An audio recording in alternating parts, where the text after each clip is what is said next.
জায়গাগুলোতে বসে বসে আনলিমিটেড ফটো তুলতে পারবে। এবার আমি নিউ ইয়ারে ভেবেছিলাম কোনো বাইরের খাবার খাবো, শীতের দিনে আগুন পোহানোর হ্যাকস। এটা হলো একটা বুক ফেয়ার, কিন্তু আমি এখন এখানে কোনো বইয়ের দোকানই দেখতে পেলাম না। কিনে দে, এটা কিনে দে। শীতের বিকেলে এরকম ধোয়া ওঠা গরম গরম কফি। আর সবসময় মেলায় এসে এই জিনিসটাকে চড়া খুব মিস করি। Hi everyone, welcome to our channel E Kolkata. আর এটা হলো আমাদের ফার্স্ট ইউটিউব লং ভিডিও, আর যার জন্য আমি খুব এক্সাইটেড। তাই আজকে আমরা চলে এসেছি আমাদের ফেভারিট জায়গাতে। এটা হলো new town clock tower area.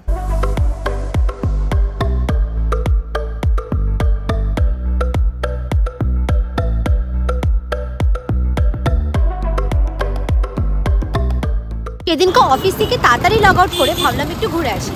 আর নিউ টাউনের রাস্তায় বাইক বা স্কুটি নিয়ে রাইড করতে তো বেশ ভালো লাগে, তাই শীতের মধ্যেই বেরিয়ে পড়লাম। ঠান্ডায় জমতে জমতে স্কুটি করে যাচ্ছি মনে হচ্ছে। নিউ টাউন অ্যাক্সেস মল ছাড়িয়ে নিউ টাউন থেকে সল্টলেকের দিকে যে ফ্লাইওভারটা গেছে তার ঠিক নিচের জায়গা হলো এটা, মানে নিউ টাউন সেন্ট্রাল মলের একদম অপোজিটে। আর এখান থেকে এই কালারফুল জায়গাটা শুরু হয়, মানে ব্রিজের নিচে বসার জায়গাটা। আর এই জায়গা থেকে সোজা গেলেই পড়বে নিউ টাউন ক্লক টাওয়ারটা। এই নিউ টাউনের ক্লক টাওয়ারটা পড়বে, আর এই ক্লক টাওয়ারটা ঠিক ডান দিকেই পরপর শুরু হয়ে যাবে তোমাদের সব স্ট্রিট ফুড স্টলগুলো। এর ঠিক পাশেই বাইক বা স্কুটির পার্কিং এর জন্য পেইড পার্কিংও আছে, যেখানে সেফলি গাড়ি রাখতে পারবে। এখানে এসে দেখলাম যে এখানে এখন হচ্ছে নিউ টাউন বুক ফেয়ার, তো চলো ভিতর থেকে একবার ঘুরে আসি। এটা হলো একটা বুক ফেয়ার, কিন্তু আমি এখন এখানে কোনো বইয়ের দোকানই দেখতে পেলাম না। দেখো এখানে চাটের দোকান আছে, এখানে ফুড কোর্ট আছে, তারপরে এখানে নাগরদোলা আছে, সব খেলনার দোকান আছে, এখানে সাদা জিনিসের দোকান আছে, কিন্তু বইয়ের দোকান নেই কোনো। তো খুঁজে আসি বইয়ের দোকান কোথায় আছে। এখনো একটা বইয়ের দোকান খুঁজে পেলাম না। ক্লোদিং আইটেম, চুড়িদার সবকিছুর দোকান আছে, কিন্তু তাও ফাইনালি বুক স্টল গুলো খুঁজে পেলাম। এই যে এখানে পরপর সব বুক স্টল রয়েছে। পুরো মেলার একদম লাস্টের পার্টে গিয়ে কয়েকটা বুক স্টল আছে, ভালোই আছে, অনেক আলাদা আলাদা পাবলিশার থেকে। এখানে অনেক বড় বড় ফেমাস পাবলিশার দেখলাম স্টল দিয়েছে। এর সাথে মায়াপুর ইস্কন থেকেও দেখলাম একটা স্টল বসেছে, যের মধ্যে অনেক ঠাকুরের বই ছিল, তার সাথে সাথে ঠাকুরের বিভিন্ন রকম ফটো, মূর্তি, অনেক কিছুই ছিল এখানে অ্যাভেলেবেল। স্টলটা বেশ ভালো লাগলো দেখে। বুক ফেয়ার হিসেবে একদম পারফেক্ট না, বাট ছোটোখাটো বই কেনার জন্য বা ঘুরে দেখার জন্য তাও ঠিক আছে বলবো। আর একটা জিনিস যেটা নোটিস করলাম, যে এখানে বুক স্টলের থেকে ফুড কোর্টের এরিয়াটা কিন্তু বেশি বড়। যাই হোক, ভীষণই সুন্দর জায়গাটা। তো বুক ফেয়ার থেকে বেরিয়ে আমরা আবার চলে গেছিলাম ফ্লাইওভারের নিচের ওই কালারফুল জায়গাটায়। তো আগে এখানে সোনাঝুরি হাট বসতো প্রতি ফ্রাইডে, স্যাটারডে আর সানডে করে, কিন্তু সেদিন আমরা ফ্রাইডে করে এখানে গিয়ে দেখলাম জায়গাটা একদম ফাঁকা। তো এখানে কি এখন সোনাঝুরি হাট বসাটা বন্ধ হয়ে গেছে? তোমরা রিসেন্টলি কেউ জেনে থাকলে বা গিয়ে থাকলে অবশ্যই কমেন্ট করে জানিও please. This is one of the most colourful street in Kolkata. এই জায়গাটা এত সুন্দর কালারফুল আর সুন্দর করে সাজানো, তার সাথে হচ্ছে গিয়ে এখানে তোমরা ফাঁকায় নিরিবিলিতে আড্ডা মারতে পারবে। সে যাই হোক, কিন্তু বেস্ট পার্ট হলো এখানে স্টাইল মেরে ভিডিওগ্রাফি আর ফটোগ্রাফি করতে পারবে, সাথে বন্ধু বান্ধবদের নিয়ে জমিয়ে আড্ডাও মারতে পারবে। এখানে সুন্দর সুন্দর এরকম কিউট কিউট জায়গাগুলোতে বসে বসে আনলিমিটেড ফটো তুলতে পারবে। তো এখন ঘুরে ঘুরে অনেকক্ষণ খিদে পেয়ে গেছে, তো চলো কিছু পেট পুজো করা যাক। এই রাস্তাটা ক্রস করলেই কিন্তু পরপর অনেকগুলো ফুড ট্রাক পড়ে, যেখানে varieties type of street food পাওয়া যায়, আর এখন সেগুলি ট্রাই করতে যাচ্ছি।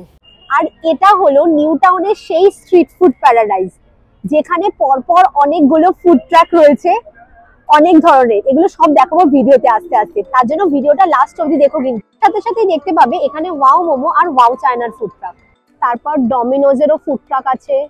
আজকে মাত্র 8:30 বাজে, কিন্তু এখানে অনেক কম ভিড়, একদম ফাঁকা ফাঁকা লাগছে।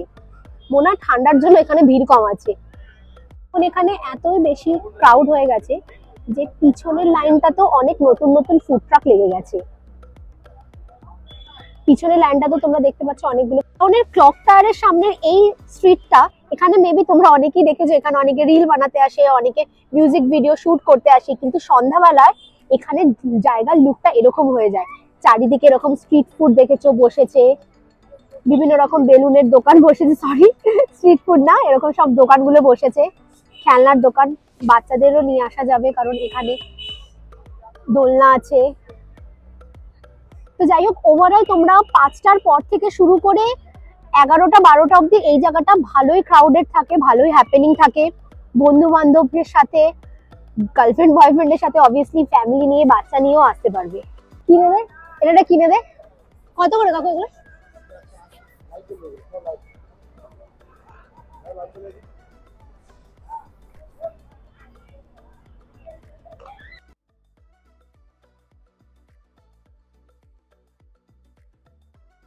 ঠান্ডায় দেখলাম পাশেই গরম গরম কফি হচ্ছে, তাই ভাবলাম 2 কাপ নিয়ে নিই। 30 টাকা করে কফি ছিল, কিন্তু কফিটা কিন্তু সিরিয়াসলি ভালো ছিল।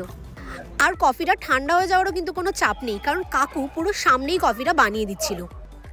শীতের বিকেলে এরকম ধোয়া ওঠা গরম গরম কফি নিউ টাউনে বসে, চিয়ার্স। একবার খাই দেখে জিভ না পুড়িয়ে ফেলি।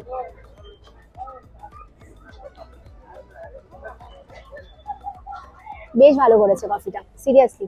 সি আজকে আমার ভিডিওতে কম্প্যানিয়ন কে, টাডা, এই লাজুক ছেলেটা। হাই বল। দেখে বেশ ইন্টারেস্টিং লাগলো। 99 পিজা ওয়াফেল। দেখি এখানে মেনুতে কি কি আছে।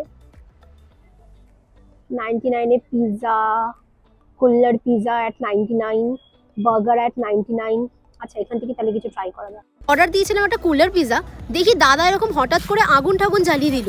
একবার ব্যাপারটা ভালো করে গিয়ে দেখে আসি তো। ও আচ্ছা, এরকম লাইভেই তোমার সামনে পিজাটাকে পুরো বেক করে দেবে। তো আমিও ভাবলাম আগুন যখন জ্বালানোই আছে, শীতের দিনে একটুখানি হাত পা সেঁকে নিই। খুবই ঠান্ডা লাগছিল, তার জন্য ভাবলাম একটু ফায়দাও তুলে নিই ব্যাপারটার। ফাইনালি নিয়েছি কুল্লার পিজা। এটা প্রচন্ড গরম, প্রচন্ড মানে প্রচন্ড লেভেলের গরম। আমি অলরেডি একবার এটা ধরতে গিয়ে হাত পুড়িয়েছি। দেখতে গিয়ে হাত পুড়িয়েছি। ওকে, চিজ ফুলটা দেখাবো। আয় আয়, চিজ ফুলটা দেখাবো। রাইট আসছে? হ্যাঁ, ওকে, চিজ ফুল। ও, প্রপার ফুড ব্লগার। ও, চিজ ফুল। আমি এর আগেও কুল্লার পিজা একটা জায়গাটায় খেয়েছি, তো আমার খুব একটা ভালো লাগেনি, বাট এবার আমি সেকেন্ড টাইম ট্রাই করবো। প্রচন্ড গরম।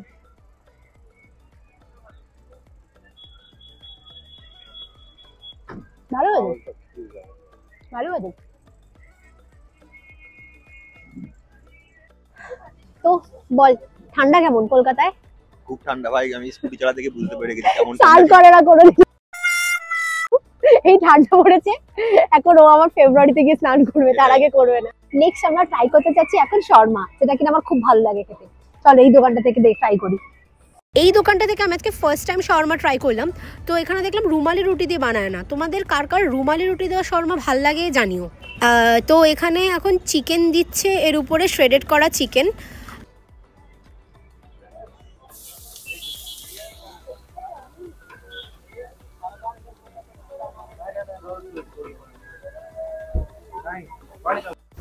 তারপরে এটা দিয়ে দিচ্ছে মেয়োনিজ। হ্যাঁ, মেয়োনিজই দিয়ে দিচ্ছে।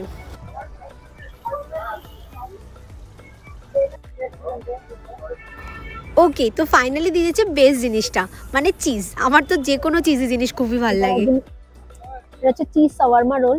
এটা আমি 180 টাকা দিয়ে কিনেছি। এবার আমি এটা দেখবো এটা কেমন খেতে অ্যাকচুয়ালি। ব্যাপারটা আনবক্সিং হচ্ছে, কোথা থেকে খুলবো বুঝতে পারছি না।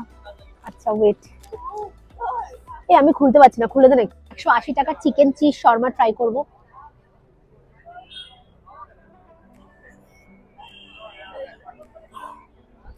ভালো, অ্যাভারেজ, একটু বেশি প্রাইস মনে হচ্ছে।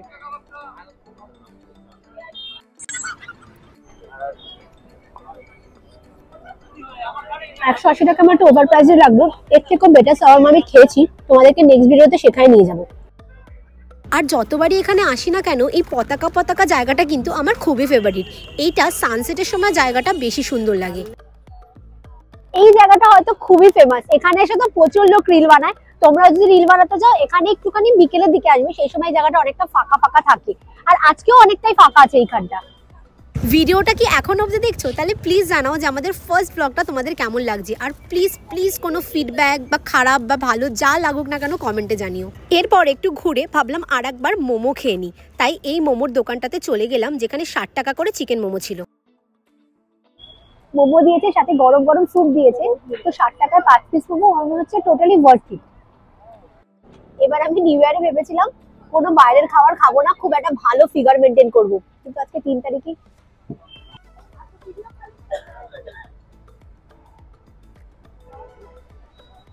তোর মুখ পুড়ে গেল, পড়া আছে কি ঠান্ডা পড়লো, যদি মুখ থেকে ধোয়াই না বেরোয়। একটা কথা মনে রেখো, খেয়ে দে সবসময় অলওয়েজ ডাস্টবিনে ফেলো, জায়গাটা একদমই নোংরা করবে। তো ভিডিও করতে করতে অলরেডি 10টা বেজে গেছে, তো আজকে যাচ্ছি বাড়ি। কিন্তু এই জায়গাটা কিন্তু রাত্রি 12টা অবধি খোলা থাকে, মানে এই দোকানগুলো রাত্রি 12টা অবধি খোলা থাকে। তো আজকে আমাদের ব্লগটা এখানেই শেষ করলাম। অবশ্যই কেমন লাগলো জানিও, আর ভালো লাগলে আর এরকমই ইনফরমেটিভ ভিডিও যদি মনে হয় তাহলে অবশ্যই সাবস্ক্রাইব করো কলকাতাকে, যাতে আরো মোটিভেট পাই অবশ্যই ইউটিউবে বড় বড় ভিডিও দেওয়ার জন্য। আর ইনস্টাগ্রামে আমাদের ফলো করতে ভুলো না। বাই।